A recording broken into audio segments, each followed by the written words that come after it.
Évangile de Jésus-Christ selon saint Matthieu. En ce temps-là, Jésus prit la parole.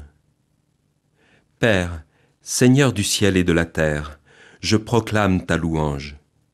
Ce que tu as caché aux sages et aux savants, tu l'as révélé aux tout-petits. Oui, Père, tu l'as voulu ainsi dans ta bonté. Tout m'a été confié par mon Père. Personne ne connaît le Fils, sinon le Père, et personne ne connaît le Père, sinon le Fils, et celui à qui le Fils veut le révéler. » Alors à nous d'être des tout-petits dont parle Jésus, des tout-petits, capables de comprendre cette sagesse, cette vie de Dieu et d'être libres. Non pas être des moins que rien, des ignorants, des crédules, mais des tout-petits devant Dieu. Car l'accès à Dieu reste caché aux sages et aux savants, nous dit Jésus, c'est-à-dire à ceux qui veulent s'appuyer uniquement sur leur science, leur expérience, leur philosophie, bref, sur eux-mêmes. Ne s'appuyer que sur soi, n'avoir que son expérience pour seul repère, seule norme, c'est malheureusement le quotidien de l'existence de beaucoup de nos contemporains. Et c'est épuisant.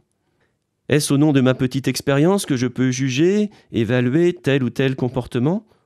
Puisque dans notre société je ne reconnais aucun droit à une pensée, une philosophie, une religion, est-ce qu'une autre a à me dicter ma façon d'agir ? Je dois donc me débrouiller seul pour trouver mes repères et non seulement c'est épuisant, mais est-ce raisonnable ?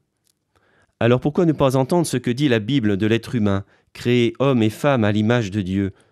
Du projet de liberté que lui propose Dieu, alors que la pensée sociétale actuelle veut me faire croire que la religion est privation de liberté, car imposant une façon de penser et des repères.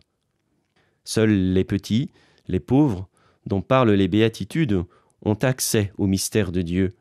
Rien n'empêche qu'ils soient eux aussi des sages et des savants, des personnes rationnelles et intelligentes, mais ils ne font pas de leur science, de leur sagesse, une carapace pour se protéger de l'amour brûlant de Dieu.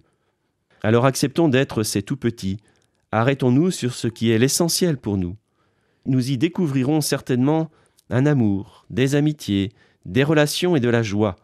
Puisque Jésus nous a dit que Dieu est amour, que ces moments de paix, de communion, de joie que nous vivons nous aident à comprendre et à croire que c'est maintenant que la vie éternelle est commencée.